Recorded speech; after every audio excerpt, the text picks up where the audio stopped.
მოგესალმებით მეგობრებო, თქვენ უსმენთ podcast Made Friendly Guide to Your Insurance Journey. დღეს მეხუთე ეპიზოდი მაქვს და დღევანდელი ეპიზოდი განსაკუთრებულია, რადგან სტუმრად მყავს წარმომადგენელი არასადაზღვევო კომპანიიდან, როგორც ამას ჩემგან მიეჩვიეთ, არამედ ადამიანი, რომელიც თავისი გამორჩეული სტილით, გამორჩეული ვიდეოებით და ღრმა ანალიზით გამოუგნებელი ფაქტების ხშირად აუცებს თავის მაყურებელს.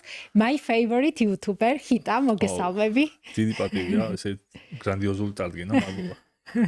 დიდი მადლობა შენ, რომ მოდი ჩემთან სტუმრად. შენი ვიდეოების ერთი სტილი არის mind blowing ამბები, რომელიც ამ ბოლო პერიოდში ჩემი საყვარელი მიმართულება გახდა და მინდა რომ დღევანდელ ჩემ ეპიზოდსაც რაღაცნაირად ეს გაოცება, გაკვირვება, ახლის აღმოჩენა ლაითმოტივად გასდევდეს და ვისაუბროთ ისეთ თემებზე, რომელიც ცოტა შეიძლება უჩვეულო იყოს დაზღვევასთან მიმართებით, მაგრამ ეს უჩვეულო ფაქტები ხშირად უფრო მეტ ინფორმაციას გვაწვდის, ვიდრე რაღაც სქემატური ვიდეო, სქემატური რაღაც პრეზენტაციები რო წარმოვადგინოთ და ჩემი პოდკასტის მიზანი სწორედ ის არის, რომ ადამიანებს უფრო მეტი ინფორმაცია მივაწოდო დაზღვევაზე და დღევანდელი ეპიზოდითაც ვფიქრობ, რომ სხვა სტილით უფრო მეტ ინფორმაციას მივაწვდით და უფრო ინფორმირებული გადაწყვეტილებების მიღებას შევუწყობთ ხელს. ძალიან საინტერესოა. ზოგადად ქართულ ინტერნეტ სივრცეში და YouTube-ზე რომ რაღაც განვითარების დიდი ტემპია, შენი პოდკასტის მაგაზე მიუთითებს, იმიტომ რომ ისე ჩაიშალა უკვე რომ დაზღვევას რო თავისი პოდკასტი აქვს, ეგ არა მარტო დაზღვევაზე, არამედ მთლიან სფეროს განვითარებაზე მეტყველებს და ამიტომ მადლობა შენ რომ ესეთი წამოწყება გაქვს. შვენიერია. თან მე მინდოდა რომ სულ სადაზღვევო კომპანიებიდან მყავს წარმომადგენელი და მხოლოდ ინდუსტრიის თვალით ხედვით ვხედავდით ამ სფეროს და მინდა ისეთი ადამიანის თვალით შევხედოთ, ვისაც აი დაზღვევა ხშირად ემოციებთან არის დაკავშირებული, იმიტომ რომ დაზღვევის საჭიროება ნათელი მაშინ ხდება, როდესაც რაღაც გამოუვალ მდგომარეობაში ვართ, რაღაც სირთულე გვაქვს, რაღაც პრობლემა, რომელიც უნდა მოვაგვაროთ და დაზღვევაზე საუბარი ხშირად ემოციებთან არის ძალიან დაკავშირებული და მინდოდა ისეთი სტუმარი, რომელიც ემოციის მიღმა დაინახავდა ანალიტიკურად, კრიტიკულად, რაღაც ამ საკითხს და ვფიქრობ შენ შესანიშნავი სტუმარი აგარჩიე ამ თვალსაზრისით, რომ შეგიძლია საკითხებს შეხედო ცოტა კრიტიკული და ანალიტიკური თვალით. კი ბატონო, ვეცდები. სიამოვნებით. თვითონ როგორც შენ აღნიშნე, მე დიდი გამოცდილება არ მაქვს თანამედროვე დაზღვევასთან. არც როგორც მომხმარებელი. რაღაც სერვისებს ვიყენებ, მაგრამ ისე აქტიურად არ ვარ გაცნობიერებული, ასე ვთქვათ, მაგრამ იმ ღირებულებებს და კეთილშობილ თამდევ რაღაცებსაც დაზღვევას ახლავს, რა თქმა უნდა, ვაცნობიერებ და მინდა რომ შენთან საუბარში კიდე უფრო მეტად გავიგო უფრო მეტი რამე რა. შვენიერი. სანამ უშუალოდ საუბარზე გადავალ, მინდა რომ ჩემი პარტნიორისგან, ჩვენი პოდკასტის პარტნიორისგან, კოხტამიტარბი რეზორტისგან გადმოგცე 5 დღით დასვენება ამ უნიკალურ გარემოში, რომელიც წლის 4-ვე სეზონზე საინტერესოა, რომ ესტუმრო, შენ შეგიძლია თავისუფლად აირჩიო, როცა გინდა, ზამთარში თუ გინდა სრიალი კოხტას ან მიტარბის ტრასებზე, ესეც შესანიშნავი ვარიანტია, ზაფხულში თუ გინდა, უბრალოდ სუფთა ჰაერით დატკბე. მოკლედ, ჩვენ პოდკასტისგან მეით როგორც კომპლიმენტი გადმოგეცემა ეს საჩუქარი. კარგი, დავიწყოთ აბა ჩვენ გადავიდეთ უშუალოდ საქმეზე და დაზღვევაზე საუბარზე და მინდა ჩემი დაკვირვებაზე მოგიყვე, ჩემი აზრით თუ როგორ გაუჩნდა ადამიანს საერთოდ იდეა დაზღვევის შექმნის. ჩემი აზრით დაზღვევას რაღაც საფუძველი ჩაეყარა, როდესაც ადამიანი დადგა გამოუვალი მდგომარეობის წინაშე და ამ გამოუვალი მდგომარეობის დროს ადამიანმა დაიწყო ფიქრი, როგორ ეპოვა გამოსავალი. ერთი კარგი ქართული ჯგუფის სოლისტის განმარტება მახსენდება, როდესაც თავის ჯგუფს რატო დაარქვეს გამოუვალი მდგომარეობა, ის იხსენებს ხოლმე, რომ ეს ისეთი მდგომარეობაა, როდესაც რომელიც გამოსავალს გაპოვნინებს და ჩემი აზრით ამ ინსტინქტს დაეყრდნო თავის დროზე, უხსოვარ დროში დაზღვევის შექმნა, როდესაც დიდ ნაოსნობაში მიდიოდნენ ვაჭრები და ძალიან ბევრი ძვირფასეულობა მიჰქონდათ, დიდი რისკი იყო, რომ გემი საერთოდ ჩაძირულიყო, ან მეკობრეებს გაეტაცებინათ ეს გემი და მთელი ქონება დაეკარგათ, ადამიანებმა დაიწყეს ფიქრი წინასწარ, როგორ თავი დაეძვრინათ იმ შემთხვევისგან, თუ ოდესმე აღმოჩნდებოდნენ გამოუვალ მდგომარეობაში. აი, შენ როგორც ადამიანს, რომელსაც დიდად შეხება არ გქონია დაზღვევასთან, როგორ ფიქრობ, დაზღვევა ეს არის სწორედ ის ნათელი წერტილი, რაც გამოუვალ მდგომარეობაში გამოსავალს გვაპოვნინებს, თუ ეს უბრალოდ კომერციული ხრიკია, რაღაც პირამიდა ადამიანებს რო გვიყვარს ხოლმე თქმა. აი, როგორ უყურებს შენ დაზღვევას? არის ნათელი წერტილი?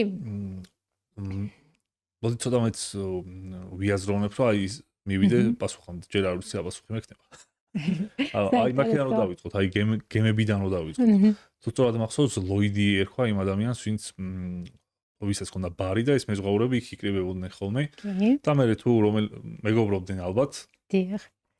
და თუ რომელიმეს რაღაც უბედური შემთხვევა დაემართებოდა, ძალიან დიდ კატასტროფას განიცდიდა და შემდეგ გადაწყვიტეს, რომ მოდი რაღაც თანხა დავდოთ და თუ იმეს ესეთი უბედური შემთხვევა დაემართება, იმ ადამიანს აუნაზღაუროთ, ესე ამ ჩვენი რაღაც კომუნიტიდან თუ რაღაც. და ესე დაიწყო წესი. ნამდვილად ესე იყო, ჩაიხანაში იკრიბებოდნენ, ვინმე ლოიცის ჩაიხანაში იკრიბებოდნენ ეს ადამიანები, გემთფლობელები ლონდონში და მსჯელობდნენ სანაოსნო ამბებზე. 600 რაღაც წელს და ეხლა ლოიდი ქვია ისევ და ძალიან დიდი კორპორაციაა, ხო? კი, ნამდვილად ესეა, კი, ვიმსჯელებთ ამაზე და ქართული კომპანიები ძალიან აქტიურად თანამშრომლობთ ლოიცის სინდიკატებთან. ანუ ერთ-ერთი ყველაზე ძლიერი, ესე ვთქვათ, მძლავრი მექანიზმია დაზღვევაში. ხო. მაგარია. კიდე ესე რომ ავიღოთ ზოგადად რა, თუ ქვეყანა არის, აი ვიცით რომ მაგალითად ამერიკაში ყველაფერი დაზღვეულია, ხო, სახლი, მანქანა, ჯანმრთელობა, ყველაფერი. თუ ავიღებ ცოტა განუვითარებელ ქვეყნებს, სადაც არის საშიშროება, რომ შეიძლება ლომმა შეგჭამოს, იქ დაზღვეული ალბათ არაფერი არ არის, იმიტომ რომ ეკონომიკური დოლათიც არ აქვს იმდენ, ან თუ არაფერი არ გაქვს, ყველაფერს ვერ დაასწრებ, ხო? რაღაცა ეგრეა და თუ წარმოვიდგენთ ჩვენ განვითარებად ქვეყანას და ქვეყანას რომლის GDP-ც იზრდება დაუშვათ. შესაბამისად უნდა გაიზარდოს დაზღვევაც. ამ რაც უფრო მეტი მატერიალი გაქვს რაღაცეების მით უფრო მეტი დაზღვევა გჭირდება, იმიტომ რომ ეს მატერიალები დაიცვა. ამიტომ ჩვენი ქვეყანაც, რადგან განვითარებადი ქვეყანაა, დაზღვევა უფრო უნდა გაძლიერდეს. ეს ბუნებრივად ეგრე წარმომიდგენია. კი, ნამდვილად ყველა ესეა. მიმართულებით, ხო? ან თუ გაქვს რაღაც თუ მანქანა არ ყავს, მანქანის დაზღვევა არ გჭირდება. თუ დიდი სახლი გაქვს, უფრო გინდა რომ დაცული იყოს. თან კიდე ის გამახსენდა ლონდონის ხანძრები, რის შემდეგაც ძალიან მასშტაბურად დაიწყეს სადაზღვევო კომპანიებმა მოღვაწეობა და ეს სახლები გადაბმული იყო თითქმის ერთმანეთზე და თუ ვიღაცას ხანძარი გაუჩნდებოდა, მთელი ქალაქი იწვევოდა. კი, ანუ დაზღვევამ მაშინ გამოიწვია, რომ არქიტექტურა შეცვალეს ქალაქის, რომ სახლების აშენება ისე დაიწყეს, რომ უცებ ხანძარი არ გავრცელებულიყო. ეგ არქიტექტურა შეცვალეს და კიდე როგორც გამახსენდა ახლა. თუ სწორად მახსოვს, თვითონ სახანძრო სისტემაც სადაზღვევებმა მოიფიქრეს. ნამდვილად ესეა. აფინანსებდნენ, რომ თავიანთი კლიენტები დაეცვათ. ხო, რა სიგიჟეა, რომ ხანძარი ჩდებოდა, მთელი ქალაქი იწვევოდა. შემდეგ ხალხმა, ვინც არაფერს შუაში არ იყო ამ ხანძრის გაჩაღებასთან, გადაწყვიტა, რომ დაეზღვია თავისი სახლი. და მერე უკვე კიდევ რომ გაჩნდა ეს ხანძრები, სადაზღვევები გაკოტრდნენ, იმიტომ რომ მთელი ქალაქის ანაზღაურება მოუწიათ.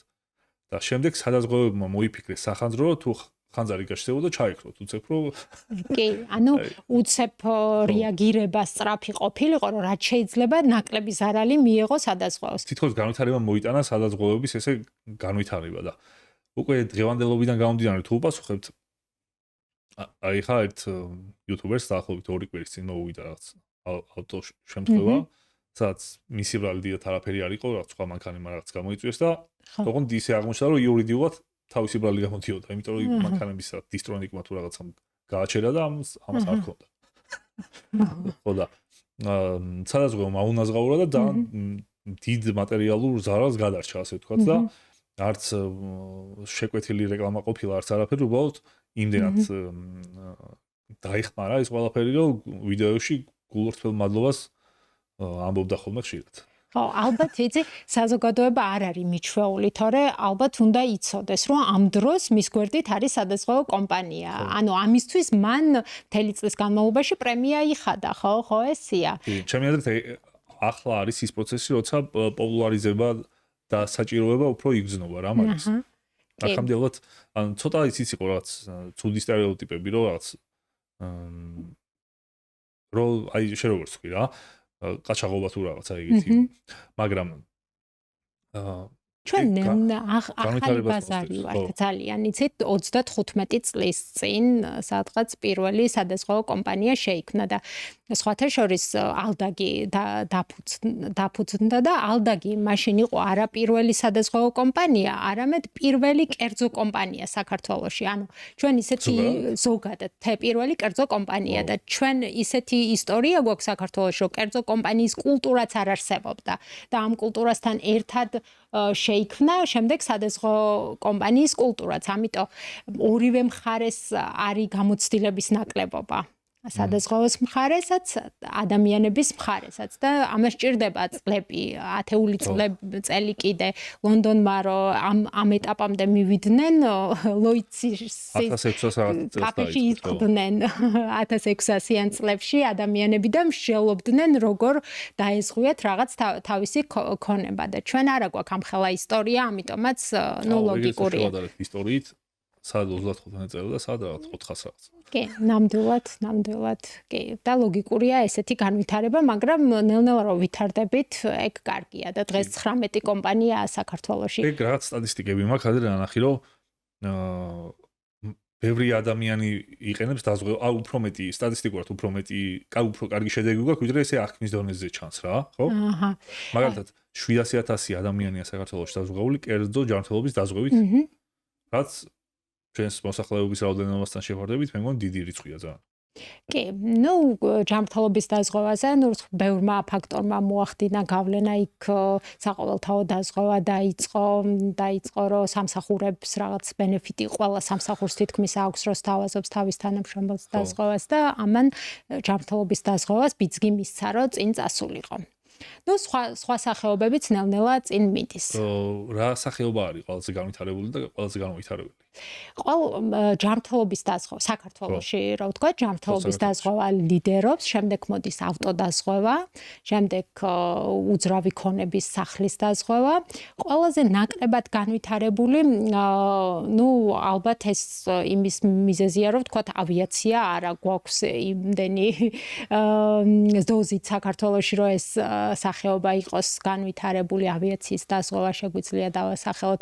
ასევე საინტერესოა, რომ პასუხისმგებლობის დაზღვევა დიდად არ არის საქართველოში განვითარებული, მაშინ როდესაც ეს ნიშნავს, როდესაც შენ ვალდებული ხარ ვიღაც მესამე პირის წინაშე, რომ რაღაც ზარალი აუნასხაურო. მაგალითად, მანქანით დაეჯახე ვინმეს, იმის წინაშე შენ ხარ პასუხისმგებელი, თუ ქონება დაუზიანე, ის ქონება აუნასხაურო, თუ რაღაც ჯანმრთელობის ზიანი მიაყენე, ჯანმრთელობის ზიანისთვის ხარჯები ანაზღაურო. ასევე თუ გაქვს მანქანას თავი რო დავანებოთ, რაღაც ბიზნესი და შენმა ბიზნესმა ვიღაცას ზარალი მიაყენა, აი იმ ზარალის ანაზღაურება. აი ზარალი თუ არის ძელადიანა თანაზღაურებადი, მაგას აზღვევს? ამის დაზღვევა შეიძლება, კი. ანუ შენ რაც დაგიკისრება ვალდებულება, ვთქვა სასამართლო, რასაც დაგაკისრებს, რომ შენ აუნაზღაურო ამდენი თანხა სხვას, აი ეს დაზღვევადია და საქართველოში არ არის დიდად განვითარებული და სასამართლო გადაწყვეტილებებიც არც თუ ისე ბევრია, რომელიც დიდ თანხებს აკისრებს, ანუ პრეცედენტები არის საქართველოში ნაკლები, ასე ვთქვათ. მაშინ როდესაც ამერიკაში, კანადაში ეს იმდენად განვითარებულია, რომ მაგალითად შეიძლება გაგონილი გქონდეს კერძო პირი, ვთქვათ, McDonald's თუ უჩივის, შეიძლება 2-3 მილიონის ანაზღაურება დაჭირდეს McDonald's კერძო პირისთვის მარტივი მიზეზის გამო, რომ მაგალითად შენ გვერდით ცხოვრობს McDonald's-ის რესტორნის გვერდით და აწუხებს ყოველდღიურად McDonald's-ის სუნი და ამის გამო McDonald's დაეკისროს 2 მილიონის ანაზღაურება ამ ადამიანისთვის. ეს არის პირდაპირ პასუხისმგებლობის შემთხვევა დაზღვევით და ამ დროს სადაზღვევო კომპანია ამ 2 მილიონს ანაზღაურებს. ანუ იქ განვითარებულია ეს საკითხი და კომპანიები ცდილობენ რომ დაასხვიან, იმიტომ რომ მოელიან ეს მსგავს სარალებს და მსგავს პრეტენზიებს ხალხისგან. ვაუ. ეგეთი რამე არ ვიცოდი. კი, ესეთი შემთხვევებიც არსებობს. და თუ უცნაური დაზღვევები თუ არსებობს აქ. აი მაგალითად ფეხის დაზღვევა რომ საქართველოში საქართველოში არ არსებობს ერთი მიზეზის გამო რომ აი დაზღვევა როგორ მუშაობს პრინციპი არის ესეთი რომ ჯერ ერთი მოთხოვნა უნდა გაჩნდეს და მოთხოვნა უნდა გაჩნდეს არა ერთი არამედ რამდენიმე რომ იმ რამდენიმე მოთხოვნისგან როგორმე აკრიბო ის თანხა, რომ სავარაუდო ზარალი რომ მოხდეს, იმ ზარალის ანაზღაურების შესაძლებლობა გქონდეს. აი რაღაც დაზღვევის პრინციპი ესეთია. საქართველოში ახლა გვაქვს ისეთი პოლისები, რომელიც ერთია, ვთქვათ, მაგალითად იგივე ავიაციაზე რომ ვთქვათ, შეიძლება საერთოდ 10 თვითმფრინავია საქართველოში და დიდ პრემიას ვერ აკრება აქედან, მაგრამ მაინც თვითმფრინავი რო დაზიანდეს, უნდა აანაზღაურო. ამ შემთხვევაში ვიყენებთ აი ერთჯერად გადაზღვევას, მარტივად რო ვთქვათ, ამ რისკს წავიღებთ და გადავასხავთ ევროპაში, ან იგივე ლოიცში. იმისთვის ეს ერთი თვითმფრინავი თავის პულში, ასე ვთქვათ, ჯამში 1000-დან ერთია და ამიტომ მას აწყობს ამ რისკის აღება. მოკლედ, ესე ზოგადად რო ვთქვათ, ყველაფერი არის დაზღვევადი, მაგრამ სათანადო ფასად. აი მე ჩემ პრაქტიკაში მახსენდება, რომ ახალი დაწყებული მქონდა რაღაც უცნაურის მგონი გადაზღვევა მინდოდა საჰაერო ბურთის, რომელიც ძველ თბილისშია. ის საჰაერო ბურთი საქართველოში გვაქვს ერთი ცალი. ამიტომ სადაზღვევო კომპანია თვითონ მარტო ვერ იღებდა ამ რისკს, უნდა გადაეზღვია სადმე. გადამზღვეველიც ცოტა ეჭვის თვალით უყურებდა ამას და მეუბნებოდა, რომ შენი კლიენტი არ გადაიხდის იმდენს, რომ მე ეს რისკი ჩემ თავზე ავიღო. ანუ მან დაზღვევაც ბიზნესია, ასე ვთქვათ, არა, დაზღვევა ბიზნესია, დაზღვევამ უნდა აკრიბოს სათანადო თანხა იქედან, რომ ზარალის ანაზღაურების შესაძლებლობა გქონდეს. ამიტომ საქართველოში ცოტა ალბათ გვიჭირს უცნაური რაღაცების დაზღვევა. ხო. თუმცა სოფლიოში ბევრია, ბევრი შემთხვევა. მაგრამ აქაც ალბათ სხვა სფეროები რო განვითარდება, ეგეც განვითარდება. ვიღაცის მოთხოვნა თუ გაჩნდება. აი ხა 2-3 წლის წინ ალბათ იქნებოდა YouTube არხების დაზღვევის მოთხოვნა, იმიტომ რომ ყველა YouTuber-ს უტეხავდნენ არხს. ჰაკერები და აჰა. შემდეგ ვიდეოებს შლიდნენ საერთოდ. აჰა. და სახელს გადაარქმევდნენ და რაღაც კრიპტოვალუტის რაღაც სტრიმები ირთვებოდა ან ილონ მასკის ან ტრამპის ან რაღაცის და მეც დამემართა იქ და ყველა დიდი YouTube არხს დამემართა საერთოდ. და შემდეგ უნდა დაკავშირებოდი როგორმე Google-ის ადმინისტრაციას. და ისინი მე რაღაც დაგემკითხებია რომ ნამდვილად შენი იყო ალბათ. ხო და ჰაკერებთან ბრძოლის დეპარტამენტი თუ რაღაც ჩაერთვებოდა და ისინი მე ბექაპს უკეთებდნენ, სამ გადახავდნენ დაუშვათ რა მდგომარეობაში იყო არხი, იმ დროში აბრუნებდნენ. აჰა, გასაგებია. აი ესე YouTube არხის დაზღვევა ძალიან საინტერესოა იმ თვალსაზრისით, რომ აი მაგალითად წინასწარ თუ შენ სადაზღვევო კომპანიას ეტყვი, რომ მე ამ YouTube არხით რაღაც მოგება წაგების უწყის წარუდგენს, რომ ეს შემოსავალი მაქვს ამ YouTube არხზე კონტენტს ვდებ და ამას ვამუშავებ და უცებ რაღაც კიბერშეტევა მოხდა შენს არხზე და ვეღარ გააგრძელე, ვეღარ იღებ დაკარგე შემოსავალი, ამ მიუღებელი შემოსავლის დაზღვევა შეიძლება. საქართველოში არა გვაქვს ეს მსგავსი პრეცედენტები, მაგრამ სოფლიოში ძალიან მიღებული პრაქტიკაა, რომ ადამიანები აზღვევენ ამ მიუღებელ შემოსავალს. არა მარტო YouTube კრეატორები, არამედ სხვა ხო TikTok-ზეც, OnlyFans-ზეც და ასე შემდეგ ძალიან ბევრი კრეატორი აზღვევს აი ამ თავის შემოსავალს, რომ ერთ დღეს შეიძლება რაღაც მოუვიდეს მის არხს და ეს შემოსავალი დაკარგოს. ხო, ეს საინტერესოა შემთხვევა. აი, გვერდზე რო გადავდოთ, რა არის დაზღვევადი და რა არა. შენ თუ გიფიქრია იმაზე, თუ რას დააზღვევდი, ან რა პროდუქტს შექმნიდი, ანუ აი ახლა რო დაფიქრდე, რისი რა პროდუქტის დაზღვევა მოგვრიდა შენ სიმშვიდეს. რომ აი შენ მომავალი რამე პრობლემა რომ მოხდეს, იმას მშვიდად შეხვდე. და არ აგაღელვოს მსგავსმა ზარალმა. პირველ რიგში მანქანა გამახსენდა ისე, მაგრამ აი ეს მანქანა, რასაც ჩემს ახსე ვანონსებ, როგორც ვიცი, არის ზღვევა საქართველოში საერთოდ. რაღაც მე ვკითხავ ვიდეოს მითხა. სხვათა შორის გავიკითხე მე ჩვენთან და სპორტული მანქანის კატეგორიაში გადის და შესაბამისად სპორტული მანქანები მე რამდენადაც ინფორმაცია გავიგე სპორტული მანქანების დაზღვევაც ცოტა ესეთია სახიფათო როგორც ანდერაითერები ამბობენ სახიფათო მაგრამ შეიძლება გამონაკლისის სახით რა იმას და ავტომობილებისგან გამიგია იქ რაღაცა გულისტკივილი თუ ჩივილი თუ რაღაც რო ანუ დან ძვირადღირებული მანქანები საქართველოში არის ზღვევა და წუხან ამაზე. კი, სხვათა შორის მეც პირადადაც მქონდა შემთხვევა ესეთი ძალიან ძვირადღირებული მანქანის დაზღვევა სურდა ადამიანს. პრობლემა აღმოჩნდა ის, რომ საქართველოში არ არსებობდა ცენტრი, სადაც შეაკეთებდი ამ ძვირადღირებულ მანქანას. ანუ დაზღვევაც რომ განვითარდეს, ამისთვის საჭიროა რომ იქ განვითარდეს ტექნიკური მომსახურება, ცენტრი გაიხსნას საქართველოში ამ ავტომობილის ნაწილების მოპოვება არ იყოს ძალიან რთული. აი ესეთი რაღაც ნიუანსებია ბევრი კავშირებული რაც მარტო დაზღვევას არ უნდა დაბრალდეს. მარტო დაზღვევას არ უნდა დავაბრალოთ, ხო? არის ბევრი რაღაცა ჯაჭვში, რის გამოც. ხო, კიდე გამახსენდა რას დავაზღვევდი. ვენახს დავაზღვევდი. ვენახი შეგიძლია. რა დაისეთოს. შეგიძლია დღესაც დააზღვიო ვენახი, სხვათა შორის შემდეგ გადაცემას გეგმა აგრო დაზღვევაზე და კონკრეტულად ვენახზე ბევრს ვისაუბრებ.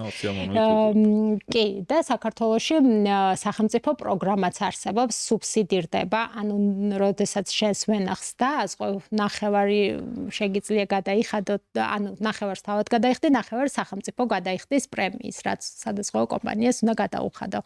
კლეთ ესე დაზღვევაში გეხმარება? დაზღვევაში გეხმარება. კი, დასუბსიდირებულია ქვეყანას ალბათ, იმიტომ რომ ინტერესი აქვს, რომ ქვეყანაში ვაზი განვითარდეს, ასე ვთქვათ. მაგალითად, მე ვეშხუმიდან ვარ და იქ თვიშის ენდემურ ზონაში მაქვს ვენახი და ჯერ ახალია არ მოუსხავს, რომ დაზღვევა დამჭირდება. სხვადასხვა ეტაპზე შეიძლება დაზღვევა, კი. ხო, ანუ საინტერესოა, კი, ანუ ვენახის დაზღვევა ძალიან კარგია და ამაზე შემდეგ ეპიზოდში აუცილებლად ბევრ ინფორმაციას გაიგებ. რა როგორ კეთდება. კარგი, გადავიდეთ ეხა ერთი უცნაურ ფაქტებზე რახან ჩამოვარ და საუბარი, ერთ უცნაურ ფაქტს გავიხსენებ არა ქართულს, ოღონდ გავიხსენებ საზღვარგარეთ დევიდ ბექემის ფეხი და სხეული, მთელი სხეული იყო დაზღვეული 195 მილიონ დოლარად. მაგრამ აქ მნიშვნელოვანი ფაქტი არის ის, რომ თუ ვთქვათ ბექემს რაღაც მოუვიდო და ვთქვათ ფეხი მოტყდებოდა ან რაღაც დაემართებოდა რომ რაც კარიერის გაგრძელებაში ხელს შეუშლიდა, ბექემი კი არ აიღებდა ამ კომპენსაციას. არამედ არა, აიღებდა სპონსორი, ამ შემთხვევაში იყო ადიდასი, ადიდასმა დაასპონსორა ბექემი, ანუ ბექემს გადაუხადა რამდენიმე მილიონი, ალბათ 195 მილიონი, რახან ეს ამ თანხაზე იყო დაზღვეული და უთხრა, რომ შენ 5 წლის განმავლობაში ადიდასის პროდუქცია ატარე და გამიკეთე რეკლამა, მაგრამ თუ ბექემს რაღაც დაემართება და კარიერას ვერ გააგრძელებს, ვეღარ ითამაშებს ფეხბურთს, ერთ-ორ წელიწადში ადამიანებს დაავიწყდებათ ბექემი და ბექემი ადიდას ჩაიძვავს ნაიკს, ეგეც არ დააინტერესებთ, ამიტომ ეს ინვესტიცია, რაც ადიდასმა ჩადო ბექემის სპონსორობაში, ეს ინვესტიცია დაიკარგებოდა. და სადაზღვეო კომპანია აუნაზღაურებდა 195 მილიონს არა ბექემს, არამედ ადიდასს, რომელმაც დაკარგა შემოსავალი. ვერ მიიღო იმდენი პროფიტი, რამდენიც დაგეგმილი ჰქონდა, რომ ბექემი გამოიმუშავებდა აქედან. რონალდოს ჰქონდა კიდე დაზღვეული, ეგეც გამახსენდა ახლა და ოღონდ რონალდოს ფეხები იყო დაზღვეული და მარჯვენა და მარცხენა სხვადასხვა თანხად იყო. დაახლოებით 150 თუ იყო ერთი, მეორე 60-ად. რომელსაც უფრო აქტიურად იყენებდა ალბათ თამაშის დროს, ხო? კიდე კარდაშიანებს ჰქონდათ დაზღვეული უკანა. კი. და ძალიან ბევრი ფაქტია ეს არსებობს ეგეთი კარდაშიანებს ძალიან ბევრი უცნაური დაზღვევა აქვს შეძენილი სხვადასხვა. კი. და აი ამ ფაქტს როცა ვკითხულობდი დავფიქრდი ესეთ რამეზე, არის თუ არა რაღაცა ისეთი, ახლა მაგალითად ჩემ თავზე რო გადმოვიტანო, თქვათ დევიდ ბექემივით ფეხბურთს ვერ ვითამაშებ, ან რა ვიცი, ბიონსესავით ხმა ვერ მექნება, მაგრამ რაღაც ყველა ადამიანს გვაქვს, ხო, რომ რაღაცის დაკარგვის შემთხვევაში აღმოჩნდებით ძალიან რთულ მდგომარეობაში, ფინანსურადაც, მორალურადაც და მე დავფიქრდი, რა არის ეს ჩემში, როგორ დავაზღვიო, ანუ დაზღვევის ინდუსტრიაში რომ მოხდი, როგორ დავაზღვიო და სხვათა შორის ამას ისიც დაემატა, რომ სრიალის დროს ერთხელ შარშან ტრამვა მივიღე და როცა გავიღვიძე დაახლოებით 2 კვირა ესა ვიყავი, ცუდად ვიყავი და როცა გავიღვიძე, მაშინ გავიაზრე, რომ აი ჩემი ტვინი იმდენად მნიშვნელობა, ანუ ჩემი ტვინი თუ ისე ვეღარ იმუშავებს, როგორც ადრე მუშაობდა, მე ძალიან ცუდ დღეში აღმოჩნდები და მაშინმა ვიყიდე ეგეთი პროდუქტი არსებობს კრიტიკული დაავადებებისგან დაზღვევის პოლისი, რომელიც კომას ესეთ დაავადებებისგან ანუ თანხას გიხდის, როდეს თუ ვინმეს დაემართება მსგავსი კრიტიკული შემთხვევა და მე წავედი და მაშინვე ეს პოლისი ვიყიდე. საკმაოდ სხვათა შორის ხანმისაწვდომია, მაგრამ დაცულად გრძნობ, ასე ვთქვათ, თავს. აი შენ თუ გიფიქრია ესე მსგავს რაღაცებზე, ხა ცოტა ესეთ უარყოფით თემაზე გადავედი, სევდიან თემაზე გადავედი, მაგრამ აი წინასწარ რომ მზად იყო, თუ გიფიქრია, ალბათ მე პროფესიამ მიბიძგა რომ ვიფიქრი ამაზე. მე არ მიბიძგა. რა წინასწარ მოემზადა. ხო, რას დავაზღვევდი, არ ვიცი, ალბათ. ეგეთი უნიკალური რამე არ მაქვს არც მე. ცნობიერების დაზღვევა თუ შეიძლება, არ ვიცი. ანუ ცნობიერების, ალბათ არა. ცნობიერების დაკარგვაც ერთ-ერთი კრიტიკულ შემთხვევაში გავასავარაუდოდ. ეს ახლა წარმოვიდგინე რისი დაკარგვა მეწინებოდა ყველაზე მეტად. ალბათ ცნობიერების. ნამდვილად გონებაზე მიდის ეგეც, ანუ გონების დაკარგვა ძალიან შეგვიშლიდა ყველას ხალხს. კარგი. კიდევ ძალიან ერთი რახან საქართველოს და უცხოეთს ვადარებთ ერთმანეთს, ერთი ძალიან საინტერესო შემთხვევაა, რომელიც ბევრი მხრიდან არის საინტერესო და დაზღვევის კუთხითაც არის საინტერესო ტიტანიკის ჩაძირვის შემთხვევამ როგორ იმოქმედა დაზღვევაზე. ანუ ცოტა ისტორია რო გავიხსენოთ, სადღაც ანუ დაზღვეული იყო ტიტანიკი 1 მილიონ ფუნტად. მაშინ როდესაც მისი აშენება უფრო მეტი დაჭდა 1.5 მილიონ ფუნტი. ანუ ნაკლებად დააზღვიეს. დაზღვევაში უნდა დააზღვიო აუცილებლად, თქვათ, მანქანას თუ ვაზღვევთ, აუცილებლად რეალური ღირებულებით. თუ ვაზღვევთ ნაკლებ ღირებულებაზე, ანუ სადაზღვევო კომპანიაც ზარალის დროს იმავე პროპორციით შემიმცირებს ანაზღაურებას. მიუხედავად იმისა, რომ ესეთი ნაკლებ ღირებულებაზე იყო დაზღვეული ტიტანიკი, ლუიცის სინდიკატები იყვნენ მაშინ სადაზღვევო კომპანიები, სადაც ეს რისკი იყო განთავსებული, ლოიცის სინდიკატებმა 30 დღეში, ასე ვთქვათ, ულაპარაკოთ, აანაზღაურეს სრულად ეს თანხა. რადგან დიდი გახმაურებული რადგან იყო ამ დონეზე, ალბათ მაგით, ხო? დიდი ალბათობით გახმაურებული რახან იყო და ამითი მათ ხაზი გაუსვეს თავის ფინანსურ სიძლიერეს და ამითი ეს არის ძალიან გარდამტეხი დაზღვევაში, რომ ამითი აჩვენეს მთელ მსოფლიოს, რომ დაზღვევა რეალურად მუშაობს. ანუ რეალურად არის შენს გვერდით. ეს ტიტანიკის ხო გახმაურებული იყო, ძალიან დიდი ზარალი იყო, ბევრის ინტერესი იყო მასში და მილიონერი და ცნობილი ადამიანი იყო, რომ ალბათ ესე ურჩევნოდათ. კი, ანუ 30 დღეში, აი ახლა რო წარმოვიდგინოთ 30 დღეში ზოგჯერ ავტოშემთხვევის დარეგულირება უჭირს ხოლმე სადაზღვევო კომპანიას და ამხელა გემის ზარალი დაარეგულირეს 30 დღეში და გადაიხადეს სრულად ეს თანხა.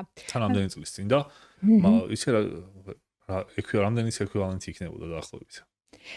ну ალბათ 150 მილიონი ფუნტამდე, იმიტომ რომ ну მაშინ სხვა წონა ქონდა ფუნტსაც და კოლოსალური, ანუ აღიქმებოდა კოლოსალურ ძალიან დიდ თანხად. მოკლედ რისი ანაზღაურება, ანუ არ აღვიქვათ ეხლანდელ 1 მილიონად. ანუ და ბევრად კოლოსალური თანხა იყო. კი. ხო, აი ესეთი იყო. აი საქართველოში ნდობა სადაზღვევო კომპანიების მიმართ, აი პირველ რიგში შენ კითხავ, როგორ აი შენ სამეგობროში აქვთ ადამიანებს ნდობა შენ საახლობლოში, სანაცნობოში სადაზღვევო კომპანიის მიმართ? როგორი გამოცდილება გაქვს ეს შენ პირად საუბრებში, როგორც რაც ესე პირად საუბრებში მქონია, ძირითადად სულ ავტოდაზღვევის მიმართულებით არის და ნდობა აქვთ კი, ყველა კმაყოფილი იყო. რაღაცა ისეთი არაფერი არ მოხდა რა, რომ ან არა უნაზღაურეს, ან თავი მართალი ეგონა და სადაზღვევო პირიქით უთხრა ან ამ მსგავსი. მაგრამ სხვა სახის დაზღვევაზე ფაქტობრივად არასოდეს მისაუბრია, მაგალითად სახლის. ან სხვა რაღაცა ძირითადად ჯანმრთელობა და ავტოდაზღვევა მისმის ხოლმე ესე ყოველდღიურ ცხოვრებაში. კი, სხვათა შორის აი რო შევადაროთ ავტოდაზღვევა, სახლის დაზღვევა ბევრად იაფია, იმიტომ რომ რისკის თვალსაზრისით რო შევხედოთ, სახლი ნაკლებ რისკიანია ვიდრე ავტომობილი, იმიტომ რომ ავტომობილი მოძრაობს, მოძრავი იქნება, უფრო მეტი რისკია რომ რაღაც დაზიანება მიიღოს ვიდრე სახლმა. სხვათა შორის იმ ბიჭზე რო საუბრობდი, ვისაც ავტოსაგზაო შემთხვევა დაიმართა 2 კვირის წინ ხო და დაზღვევა აუნაზღაურად ხო. იმდენად კმაყოფილი იყო და მადლიერი დაზღვევის მიმართ, რომ სახლის დაზღვევა რო გავიგე რაც ღირსო, სახლის დაზღვევაც ეგრევე გავაკეთება. ო, ანუ გამოცდილება, დადებითი გამოცდილება. და სახლის დაზღვევა. აი ამაზე მინდოდა ხაზის გასმა, რომ საკმაოდ ხელმისაწვდომია და უფრო მარტივად პოპულარული გახდებოდა სახლის დაზღვევა. ცოდნა არ აქვთ ადამიანებს ალბათ და თან ნდობა არ აქვთ ალბათ. კი, შენ ისეთი მაგალითი მომიყევი, რომ შენ ირგვლივ ადამიანები კმაყოფილები არიან, მაგრამ ძირითადად მასას რო ვხედავთ, ადამიანები დიდად ქართული სადაზღვევო ბაზრით არ არიან კმაყოფილები. ნუ ეს ბევრი მიზეზი არსებობს ამისი, იმიტომ რომ გამოცდილება, ცოდნა, ასე ვთქვათ, არ არის დიდი ქვეყანაში არც ერთ მხარეს, არც სადაზღვევოს მხარეს, არც ანუ გვჭირდება ბევრი რამ, რო განვითარდეთ. ბევრი რამ. ანუ ცოდნა არ არის, ანუ როგორ არის, იცი რომ თითქოს ინსტრუქცია არ ვიცით, სწორად მოქცევის.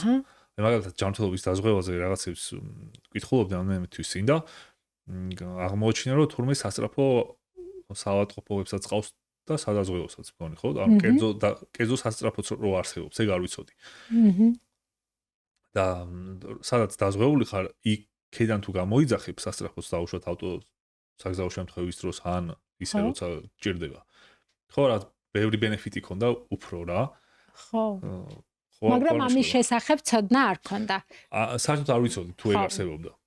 არ ვიცოდი თუ არსებობდა მაგალითად ოჯახის ექიმი კიდე სადაც დაზღვეული ხარ იმ მიმართულებით. მეგონა რომ მარტო ეგეც სახელმწიფო არსებობს და აი ესე ცოტა კარგად რო გაირკვევი, შემდეგ ხვდები ეს თულები როგორ უნდა გამოიყენო უფრო სასარგებლოდ და ეგ მაგის თქმა არ არის საკმარისად ჩემი აზრით, თორე უფრო მეტი კმაყოფილი ადამიანი იქნებოდა. ხო, ეგეც ალბათ ინდუსტრიის ბრალიც არის, რომ ადამიანებმა არ იციან როგორ გამოიყენონ ის ბენეფიტები, რა ბენეფიტსაც სთავაზობს სადაზღვევო კომპანია. ჯანმრთელობის დაზღვევა ხო არის საყოველთაო არ ქვია, სწორად არ მახსოვს როგორ ქვია, მაგრამ სახელმწიფო საყოველთაოც არსებობს კი, ან კერძო დაზღვევა. ხო, და საყოველთაო დაზღვევა როცა გეხება დაუშვათ ლიური შენი შემოსავალი როცა აცდება მგონი 40000 ლარს, იქ აღარ ახარ შემდეგ. და ვარდები ამ სქემიდან. ვარდები და აუცილებელი ხდება კერძო, მაგრამ ეგ ადამიანი ხარ მე მაგალითად რომ სამსახურში არ მუშაობ, ესე full time-ზე არსაც ფრილანსერი მეთქმის. 18 წლის რო გავხდი, ვარ დაზღვეული ჯანმრთელობით ამ საყოველთაო დაზღვევით. ხო, ამ სქემაში ჩაი. ჩემმა შემოსავალმა რაღაცას თურმე თუ გადააჭარბა, მე აღარა ვარ საერთოდ დაზღვეული არაფერში. ამის ცნობადობაც არ არის რა, საერთოდ. იმიტომ რომ მე თუ დაზღვეული ვიყავი, ეგ შეიძლება არც ცოდნოდა და მე კიდე აღმოჩნდა რომ თუმცა იქიდანაც ამომიღეს რაღაცა მიზეზის გამო. ხო, ამ ეს ინფორმაციაც არ მქონდა. შემდეგ აუცილებელია რომ დაუშვათ კერძოზე დაეზღვიო. მაგრამ ეგეც თან ეგეც რაღაცა კოლაბორაციული ყოფილა.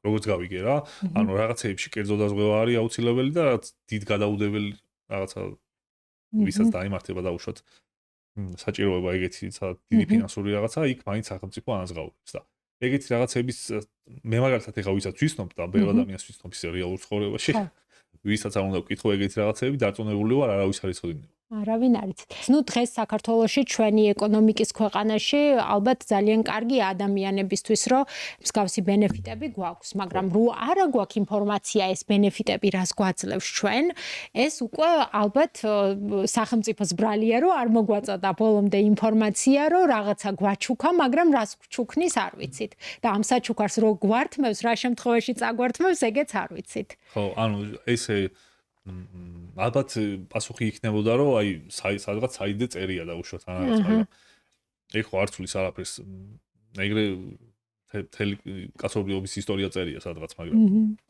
თუ აი ისეთი ხელშესახები რაღაცაა რომ ადამიანს შეიძლება ნებისმიერ მომენტში დაჭირდეს და უნდა უფრო მეტი ცნობადობა კარგი იქნებოდა ესე უხეშად რო ვთქვათ კი ესია. აი ტიტანიკის ამბავი იმიტომ მოვყევი, რომ შენთვის მეკითხა ერთი რაღაც, რომ აი ის ხო გარდამტეხი იყო მსოფლიოში. საქართველოში რამე გარდამტეხი რომ მოხდეს, როგორ წარმოგიდგენია, რომ რაღაცა ისეთი ფაქტი რომ მოხდეს, რამაც შეიძლება ადამიანებს შეუცვალოს დამოკიდებულება და აი როგორც შენმა მეგობარმა მანქანა ისე კარგად აუნაზღაურეს, რომ წავიდა და სახლი იყიდა, რომ ადამიანებმა ყველამ ავდგეთ და წავიდეთ და რაღაც დასღვა ვიყიდოთ. აი გესახებ ცოტა ცუდი ის არის უარყოფითზე ორიენტირებული მაგრამ უარყოფითზემის ხო ანუ აი ეს ძალიან ისე რო ხნა თქვათ ზღაპრული სცენარი რომ თქვათ რომელსაც არ ვისურვებდით მაგრამ მაგშერექს გამოიღებდა ალბათ არის რომ რაღაც დაიწვას ხანძარი მოხდეს პირობითად რაღაც დიდი და რამდენიმე ადამიანს აღმოჩნდეს რომ დაზღვეული ქონდა თავის სახლი და დანარჩენს არ ქონდა და ის ადამიანები იმხელა ბენეფიტს მიიღებენ ამ დროს და სხვები ვერ მიიღებენ, რომ აი ეგ იქნება გარდამტეხი ალბათ რა, როგორც ლონდონში ხდებოდა ხოლმე ადრე და კიდე ეგეთი მასშტაბური თუ არ იქნება, აი მაგალითად ამ ბიჭს რაც დაემართა. ან მართლა როგორი ემოციები ქონდა, იცი ესე ვისაც დაელაპარაკება, ყველას უყვება მაგ ამბავზე, რომ აი დააზღვიეთ, მე ესე გადავრჩი და რაღაც, იმიტომ რომ ძალიან ძვირიან მანქანას დაეტაკა და რამდენიმე ათეული ათასი უნდა გადაიხადა და დაზღვევამ მეორე დღესვე ჩაურიცხა ის თანხა და ესე მოუვარდა უპრობლემოდ რა. კი, ანუ პირადი გამოცდილება. პირადი გამოცდილებით ალბათ ესე ნელ-ნელა მივა მასშტაბურობამდე. როცა გეგმავდი ამ გადაცემას, ვიფიქრე, რომ ხო არ შემოგთავაზო ერთი თამაში, აი რაღაც ფაქტებს გეტყვი, რაც ჩვენ ორივეს შეიძლება ახლოს ვიყოს ამ ფაქტებთან და შენი ანუ ეს ცოდნაზე რა თქმა უნდა არ არის დამყარებული, შენ როგორ ფიქრობ, შეიძლება თუ არა ამ რაღაცის დასწყვევა? კარგი. ვითამაშოთ მსგავსი რამე. კარგი. პირველი აი ჩვენ ცოტათი განვიხილეთ კიდევაც, ეს არის YouTuberis ან სოციალურ მედიას კრეატორის რეპუტაცია. შეიძლება თუ არა ადამიანმა თავისი რეპუტაცია YouTuber-მა დააზღვიოს. იცი რა ეგ ზოგადად YouTuber-ის და ინფლუენსერის თუ რაღაცა ეგრე რო ავიღოთ ადამიანები რეპუტაცია იმდენ რაღაცას ნიშნავს. რაც ესე მაყურებლის თვალით ერთი შეხედვით შეუმჩნეველია საერთოდ რეპუტაციის არსებობა ან რაღაცა ეგეთი, მაგრამ ყველაფერს ეგ განსაზღვრავს. მთელი ცხოვრება რაც აკეთებ ამ სფეროში, ბრენდს როგორც ამუშავებ, შენ თითოეული სიტყვა, თან ძალიან დიდი რისკი ამ სფეროში, რომ რეპუტაცია დაკარგო რა. კი. შენი ვიდეო გამახსენდა ერთ-ერთი YouTuber-ზე გვარი დამავიწყდა რომელმაც დაკარგა ესე ლოგან პოლზე დაკარგა ერთი ვიდეოს გამო იაპონიაში ხო როგორ ის ანუ ნახე ეგ მაგის ახმა რო ეგეთი საშიშია ალბათ არავის არ აქვს ესე და როგორი რამეა იცი რომ შეიძლება ან დიდი ხანი აკეთებ რაღაცეებს ბევრი გამოწერი ყავს რაღაც ჰაიპში ხარ მთელი ამბავი და უცებ ისეთ რაღაცაზე გაგეცინოს ან გაგეღიმოს რაზეც არ უნდა გაგეღიმოს მაგალითად რაღაც ძალადობაზე ან რაღაცა იგეცი და ამას შეუძლია შენი კარიერა ერთ წამში დაასრულოს და გაქენსელდეს საყოველთაოდ.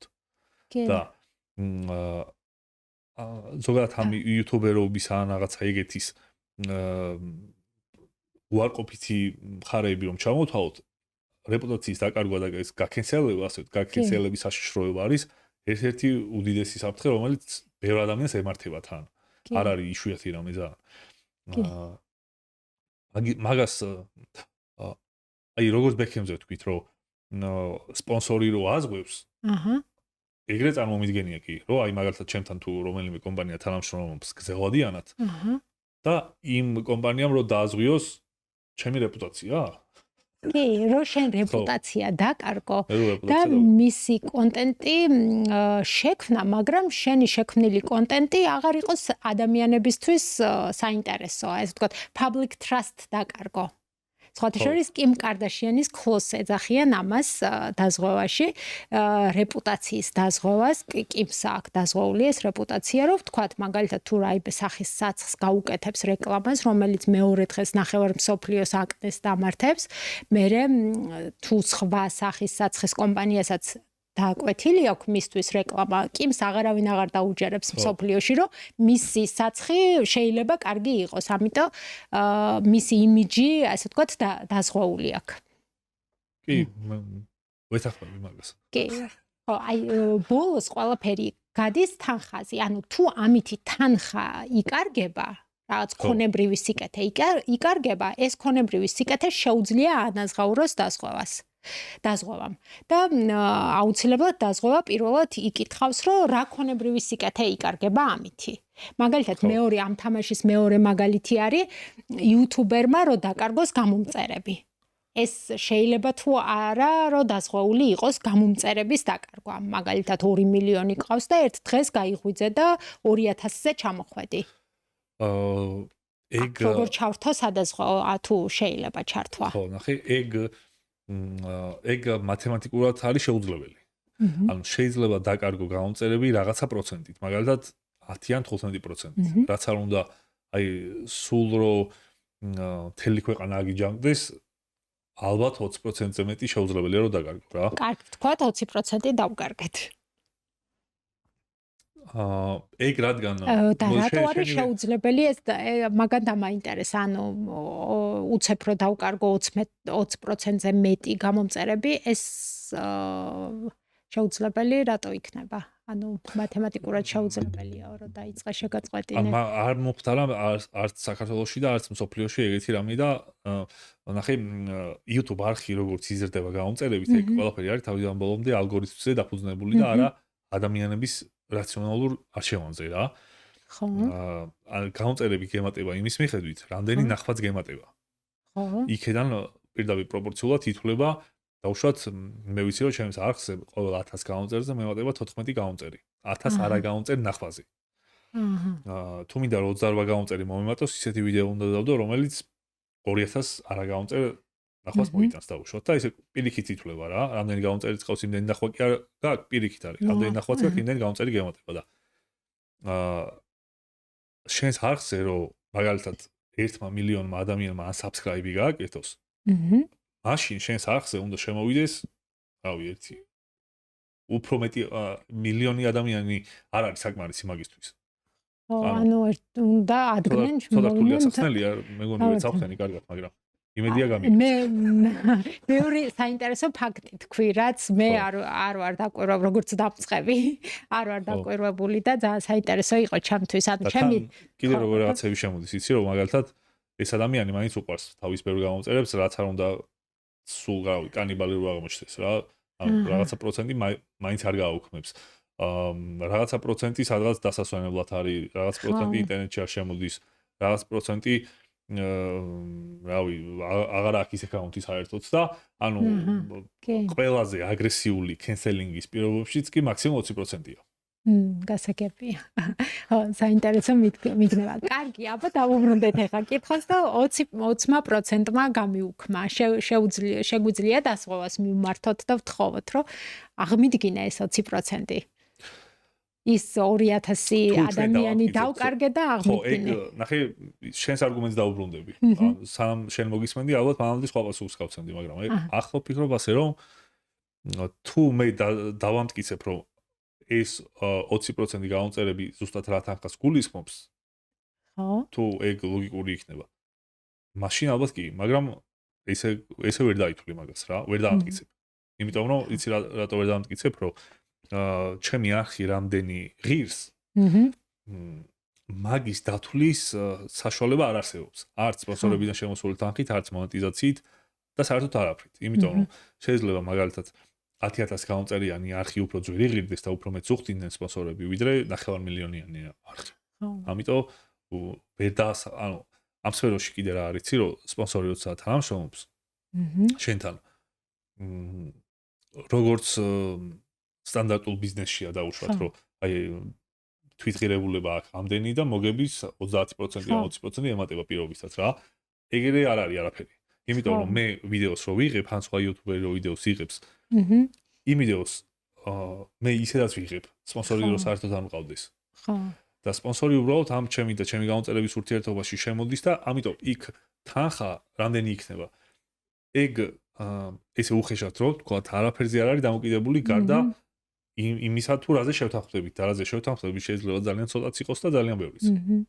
კი, ანუ სწორად მიხვედი მსჯელობით, ესია ნამდვილად. მოკლედ დაზღვევის ენაზე რო პასუხი ვთქვათ, ну, რა თქმა უნდა, გამომწერები ესეთი ხელშესახები ქონებრივი სიკეთი არ არის, რომ დაზღვევა მაგინას ღაუროს, ანუ იმ 2000 ადამიანს ვერ მიიყვანს ძალით და ვერ გამოაწერინებს ეხა შენ თავს თავიდან, მაგრამ დაზღვევას შეუძლია შედეგებზე იმოქმედოს. ანუ თუ მე დავამტკიცე, რაც საეჭვოა რომ დავამტკიცე რომ მე თეორიულად რომ ამ 2000 ადამიანის დაკარგვამ დამაკარგინა ესა და ეს თანხა, მაშინ დაზღვევა შეუძლია აგინას ღაუროს ეს თანხა. აი ესეთი რამეა. კი, მაგის დამტკიცებაც ალბათ შესაძლებელია კონტრაქტებს და რაღაცებს თუ წარადგენ, ხო? კი, აი დიდი ინფლუენსერებს თუ ცნობილ სელებრიტებს აქვთ ხოლმე მსგავსი რაღაცები დაზღვეული, რომ აი დიდი კონტრაქტები აქვთ, თქვათ რაღაც ბრენდებთან და ის ბრენდები თხოვენ ამ სელებრიტს, რომ შენ დააზღვიე, რომ შენ 2 წლის განმავლობაში, როცა მე შენი სპონსორი ვიქნები და შენთან ასოცირდება ჩემი ბრენდი, ამ 2 წლის განმავლობაში შენ ინარჩუნებ იმიჯს, რაც ეხლა გაქვს. ხო. იმიტომ რომ თუ ეს იმიჯი შეგეცვლება, მე ამითი რაც ცუდად ჩემი ბიზნესის საქმე ცუდად წავა და ხშირად თხოვენ ეგ მე მგონი ახლა საქართველოში იქნებოდა კარგი. იმიტომ რომ ბევრი დიდი კომპანია ბევრი წამყვანი კომპანია, რომელიც ტოპი არის საქართველოში ყველანაირი მაჩვენებლით, ფინანსურად ცდილობს ამ სფეროში შემოვიდეს. მაგრამ ეს სფერო ძალიან ისეთია, ქაოსურია. ზოგი ტიპი უცებ ძალიან ტოპზე ადის, მერე რაც ხდება და ქრება საერთოდ და რეპუტაციული დაზღვევა ალბათ გაუმარტივებდათ ძელოდიან თანამშრომლობებს. ისე აი ხა დავფიქრდი, რახან შენ ამ სფეროში ძალიან დიდი ხანია ხარ გამოცდილება გაქვს. ყოფილა რაიმე შემთხვევა ისეთი, რომ დავაყოფილიყო სპონსორსა და კრეატორს შორის რაღაც ხელშეკრულება გააფორმეს და ამ ხელშეკრულების პირობებზე ან შეთანხმებაზე რაღაც შეუთანხმებლობა ყოფილა. ან არ დარჩენილობ, თქვათ, კომპანია კმაყოფილი კრეატორის ნამუშევრით საბოლოოდ ან იქაც მისულა, რომ ვიდეო დავამდე გადასულა. ვიდეო დავამდე. ანუ კრიტიკა მიდიოდა ერთმანეთის ვიდეოების ორივე მხრიდან. რომ ეს თავიდან სპონსორობით დაიწყო და მე მაქამდე გადავიდა. და საბსკრაიბერების დაკარგვაც ყოფილა. ორმა დიდმა იუთუბერმა დაიწყეს ერთმანეთში ბრძოლა, რომელიც მანამდე კოლაბებს აკეთებდა ხშირად. და იქამდე მივიდა, რომ ერთი იუთუბერი მოუწოდებდა თავის გამომწერებს, ან შეიძლება არც მოუწოდებდა ესე პირდაპირ, მაგრამ ეგრე გამოვიდა, რომ გადადით მე იმის არხზე და უშუალოდ და გამომწერა გაავქმით. და დაახლოებით 10,000 გამომწერი დააკლდა რამდენიმე დღეში. ეგეც ყოფილა. სპონსორთანაც ყოფილა იგივე შემთხვევა. ან ბევრი რაღაცა გამოგვივლია. ყველაფერი გვინახავს. ძალიან საინტერესო იქნება. ნუ ეს იყო ალბათ სოციალურ ქსელში განხილვა. აი სასამართლომდე თუ მივიდოდა მსგავსი განხილვა, თქვა სასამართლო რა გადაწყვეტილებას მიიღებდა, ძალიან საინტერესო იქნებოდა და სასამართლომდე არ მისულა არაფერი. ხო. ეგეთი. სასამართლო გადაწყვეტილება თითქოს პრეცედენტს შექმნიდა და ამ პრეცედენტის მერე ადამიანებს გაუჩნდებათ დაზღვევის სურვილიც. მიხვდებიან საჭიროებასაც. ანუ რაღაც ფინანსური დანაკლისი უნდა დაინახოს ადამიანმაც, რომ დაზღვევას მიმართოს. იცი რა, ამ სფეროში არის ესეთი ამბავი, რომ დაახლოებით 6 წლის წინ, 7 წლის წინ რომელიმე YouTubers-ო ესე სპონსორი ყოლოდა. ფაქტობრივად შეუძლებელი იყო და არც არავის არ ყავდა. დაახლოებით 4 წლის წინ რომ ავიღოთ ერთ იცი როგორ არის? ახლა საშუალო დონის YouTubers დაუშვათ რამდენი შემოსავალიც აქვს. მაშინ 4 წლის წინ მთელ სფეროში იქნებოდა მაგდენი. და ესე ყოველ წელს გეომეტრიული პროგრესით იზრდება. მაგალითად 2-3 წლის წინ არ არსებობდა სპონსორი, რომელიც გეთანამშრომლება 6 თვითონ უფრო გრძელვადიანად. ხო. ეგ პირველად მოხდა ალბათ 1-2 წლის წინ. ჩემ შემთხვევაშიც და ან ზოგადად აქტიური კომუნიკაცია გვაქვს მაგაზე ყველას და ვიცნობთ ერთმანეთს და სპონსორებსაც და ასე შემდეგ და ამ ზოგადად სფეროზე ვამბობ რა. ახლა უკვე იწყება ის პერიოდი 1 წელია, 2 წელია, სადაც 1 წლიანი კონტრაქტებიც უკვე არსებობს. და მე მგონი საჭიროება აქამდე არ იყო. არ იყო ხო და ახლა ალბათ დაიწყება უკვე ის პერიოდი, სადაც შეიძლება 2 წლიანი და 3 წლიანი კონტრაქტებიც იყოს და აი ეგ უკვე მოიტანს მაგის საჭიროებასაც რა. ხო, კი, ნამდვილად ასე. ანუ ეს სფეროც ახლა ვითარდა, ახლა იდგავს ფეხს საქართველოში და თანამშრომლობები შემოთავაზებები იყო ხოლმე სულ, რავი, 1 ვიდეო, 2 ვიდეო, 1 თვე, მაქსიმუმ 3 თვე. და ზოგადად რაც უფრო გრძელვადიანია თანამშრომლობა, მით უფრო მომგებიანია ორივე მხარისთვის. და ცნობიერებაში რომ გაჯდეს კარგად ხშირად უნდა ესმოდეს. ხო, და გრძელვადიანობა ყველაზე ძლიერი იარაღია ამ სფეროში. ეს ერთი ვიდეოთი რომ რაც უცებ შეიცვალოს, ეგრე არ ხდება. თან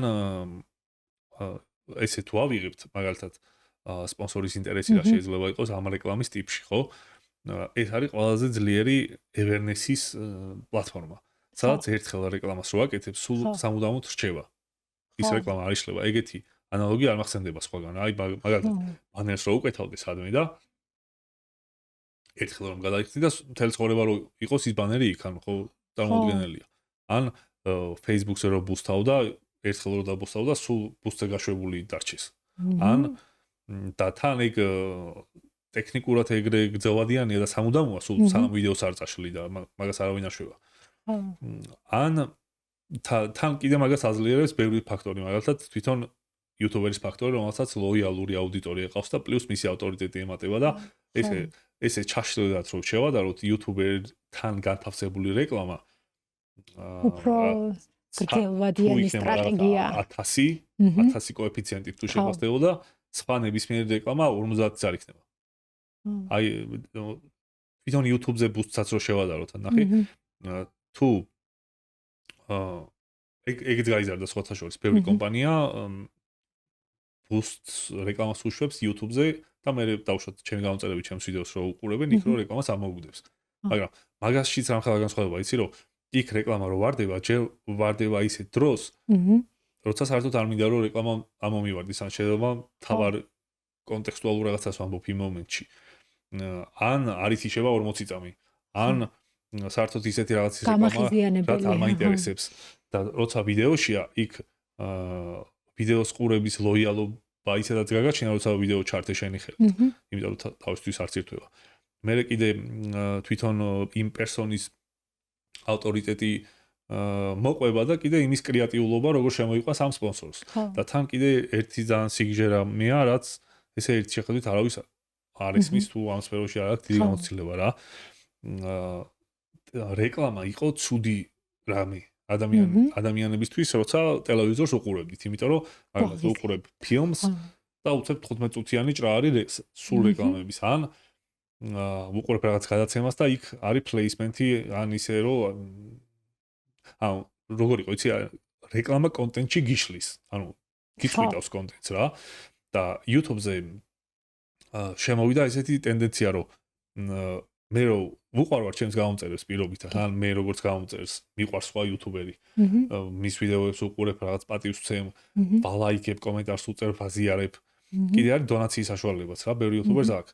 და ეგ იმიტომ კი არა, რომ ფული შეაგროვა ან რაღაცა ეგეთი, უბრალოდ ეთიკის ნორმებში გადის რა, ფაქტობრივად. კი. დრო ადამიანს ვისაც უნდა რომ ლაიქს ემეტი რაღაც გამოხატოს, უნდა შეეძლოს. და ვისაც ეგ უნდა, მაგრამ საშუალება არ აქვს. ეგეთი ადამიანები აღიქვამენ, რომ აი კომპანია რომელიც მაგალითად შენ გასპონსორებს, ის კომპანია აკეთებს შენს გასაკეთებელ საქმეს. ამიტომ ის კომპანია როგორც სუპერგმინი ეგრე ხდება. იმიტომ რომ შენ საყვარელ ადამიანს ეხმარება. ამიტომ YouTuber-თან არსებული რეკლამა ნეგატიური კი არ არის, არამედ ძალიან ლოიალურია და პირიქით. და ამიტომ YouTuber-ები არც მალავენ სპონსორს, ანუ როგორ იყო იცი რომ თანამშრომლობდნენ კომპანიები ჩვენთან, თავიდან გვეუბნებოდნენ რომ აი მოდი ვითომ ისე გვიპოვნი, ან ვითომ ისე სვავ ჩვენ რამე პროდუქტს, ან შეფარული რეკლამა გააკეთე. და ჩვენ უხსნიდით რომ იცი რა პირიქით, ანუ ჩვენ თუ ვიტყვით რომ ეს ვიდეო თქვენ დაასპონსორით, ამით უფრო მეტ პატივის თემას მოიპოვებთ. ხო, იმიტომ რომ ადამიანი შეხედავს რომ შენ მის საყვარელი YouTuber-ს მხარი დაუჭირე რომ უფრო მეტი ვიდეო გადაიღოს და შემოგთავაზოს. ზუსტად და თან კიდე ის კომპანიები რომლებიც YouTube-ზე ჩანან აღიქმება როგორც უფრო მოწინავე და თანამედროვე ტიპები ზოგადად ვიდრე სხვა რაღაც კლასიკური რეკლამის ტიპებს ვინც იყენებს, იმიტომ რომ ესე იგი ის კომპანია თანამედროვეობას ფეხს უბამს. ესე აღიქმება. ხო, მათმა მარკეტინგმა დაინახა ამათი სიკეთეები. ხო, ეხლა ისინი ნიუანსები დამანახე, მე არ მქონდა ნაფიქრი ამაზე. და ძალიან საინტერესო იყო. მადლობა დავფიქრდები მე და შეიძლება პოტენციურად საუბრისას რომ სპონსორი მოვიპოვო, ეგ არგუმენტაცია გამომადგეს. რახან აქამდე მივედით, მოდი ჩემს არხს რომელიც ახალია, ეხლა მეხუთე ეპიზოდი მაქვს. რამეს ხო არ ურჩევდი, რამე რჩევა მომეცი, როგორ განმოვითარო, რას ფიქრობ შენ? თავარი რჩევა, რაც შეიძლება ისე ადამიანს ურჩიო, რომელსაც ახალი დაწყებული აქვს, არის რომ უნდა დაგეგმო ისე განვითარება, რომ რაც შეიძლება ნაკლები რესურსი ჩადო ამაში. რომ რაც შეიძლება გრძელვადიანად იყო აქტიური. ან თუ არ გათვლი გზავადია, მაგალითად თუ არ გათვლი რომ 1 წელი აკეთებ, ანუ 2 წელი აკეთებ, მაშინ 2 თვე რო აკეთო აზრიც არ აქვს რა. თან პოდკასტი არის ყველაზე გამორჩეული ტიპი არის თვითონ YouTube კონტენტებში რა. და ის რაც გულისხმობ, რომ პოდკასტით ძნელია აქტიური აუდიტორია მოიპოვო, განვითარებაც ძალიან ძნელია, იმიტომ რომ როცა არ გიცნობ საერთოდ არავინ დაუშვათ ესე აუდიტორია პირველივე ჯერზე რომ 1 საათი გისმინოს. ხო. ეგეც ძალიან ძნელია. მე კიდე ეგეთი უამრავი პატარა ნიუანსია, რაც პოდკასტს ხდის ძალიან ძნელ კონტენტს გასანვითარებლად. ხო. მაგრამ პოზიტიურებიც აქვს ძალიან ძვირფასი რაღაცეები. მაგალითად პოდკასტის მაყურებელი არის ყველაზე ახლოს მყოფი აუდიტორია დამყვანთან, ან ჰოსტთან, ან YouTuber-თან თუ რავი, რაც დაუძახებ. რა თვალსაზრისით? რა თვალსაზრისით და მაგალითად, ნახე TikTok-ს ან Reels-ს რო შეადარო, გამომწერი. ხო. რომელიც რამდენიმე წამი გიყურებს. აქ გიყურებს 1 საათი. და როცა ადამიანის ინფლუენს ადარებს სად ადამიანი როცა 1 საათი გისმენს და სად როცა 5 წამი გისმენს. თან რეკლამისთვისაც ყველაზე ძვირფასია და თან ან პოდკასტის ერთი ნახვა არ უდრის სხვა კონტენტის ერთ ნახვას. თუნდაც მათემატიკურად, იმიტომ რომ ეხლა ანალიტიკაში რო ნახო 1 საათიან პოდკასტზე გექნება დაახლოებით 40% საშუალო ყურების დრო. ან დაახლოებით მაგდენი პროცენტი 30-დან 25 ხო. რაც შეიძლება იყოს 9 საათი. როცა პოდკასტი დიდია. და 9 საათი რო ადამიანი გისმენს ეგ ბევრად ძლიერი რეკლამაა კომპანიისთვისაც. ვიდრე TikTok ვიდეოში გაკეთებული სპონსორობა დაუშვათ, ან ისევ YouTube ვიდეოში, რომელიც მოკლეა. თან პოდკასტი არის კიდე როგორია, მეცი რომ როცა ვიდეოს, როცა ახალ ეპიზოდს დებ, ახალი ეპიზოდი ყოველთვის არის ძველების რეკლამა.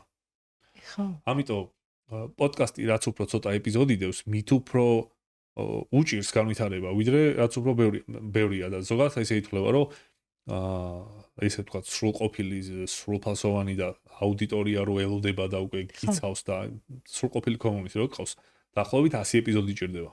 და რაც კვირაში ერთი ვიდეო თვა 100 კვირა გამოდის, 100 კვირა ბევრია.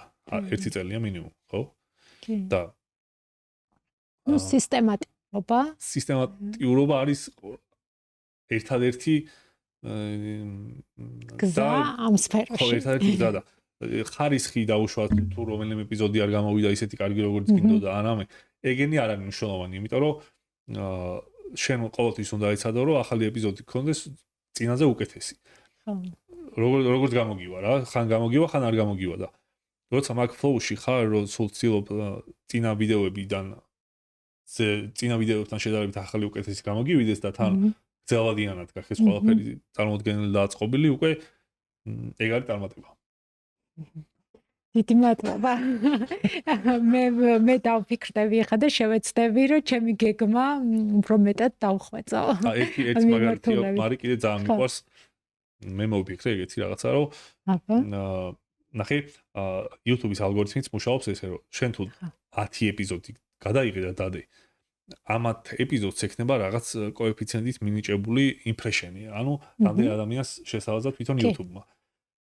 მაგრამ ეს ასე ვთქვათ რეკლამა რაც YouTube-მა ბუნებრივად მიანიჭა ვიდეოებს არის შეზღუდული და აქტიურდება მაშინ როცა დებ ახალ ეპიზოდს.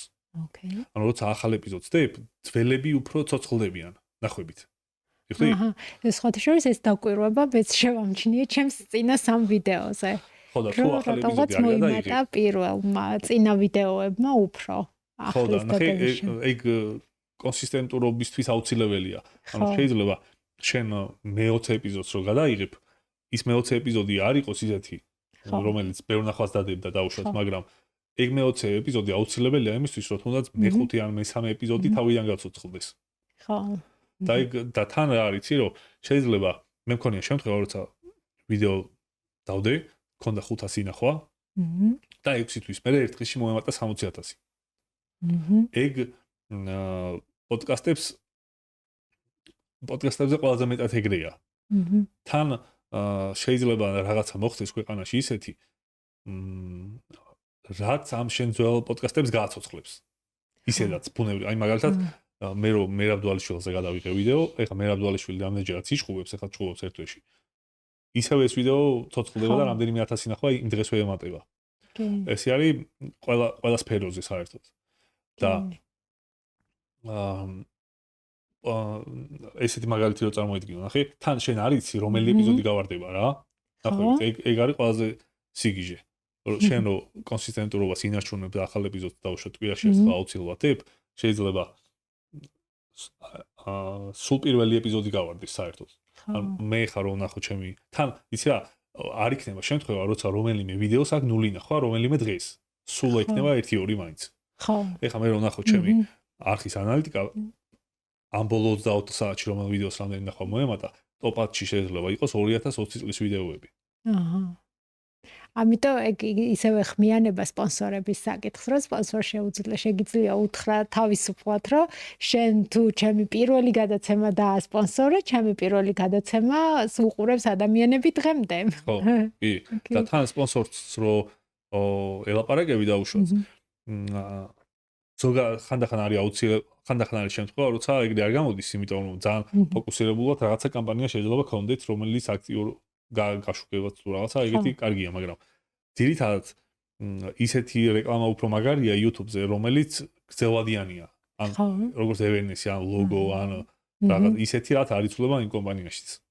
რომ 5 წლის მერე რო ტიპი ნახავს, ის აქცია არ იყოს დამთავრებული. მოვიდეს ამაზე. შვენიერი მადლობა ჰიტა ძალიან საინტერესო რჩევები მომეცი. ნუ დაზღვევა ცოტა მივატოვეთ, მაგრამ აი YouTube-თან დაკავშირებით მე ყველაზე მეტად ეგ სფეროთი ახლა ძალიან ისა ვარ რომ ჩემი არხი როგორმე განმოვითარო და ის კარგად რომ დაამუღამებ. მე დაზღვევის პოპულარიზაციასაც ხელს შეუწყობს. მე ბოლოს მივართ აქამდე. კარგი, ჩვენ შეგვიძლია ნელ-ნელა წავიდეთ ფინალისკენ. დაზღვევას ცოტა რომ დაუბრუნდეთ, მე შეგახსენებთ, რომ მომდევნო ეპიზოდი იქნება აგროდაზღვევაზე და ძალიან კარგი გარემოდან, განსხვავებული გარემოდან შემოგთავაზებთ ამ ეპიზოდს, ამიტომ გამოიწერეთ აუცილებლად ჩემი არხი და დაალაიქეთ ვიდეო, რომ არ გამოგრჩეთ მომავალი ეპიზოდები. დიდი მადლობა პოდკასტ არიას, დიდი მადლობა ჰიტა შენ ასეთი საინტერესო დისკუსიისთვის. მადლობა. მე კი მომავალ ეპიზოდამდე გემშვიდობებით.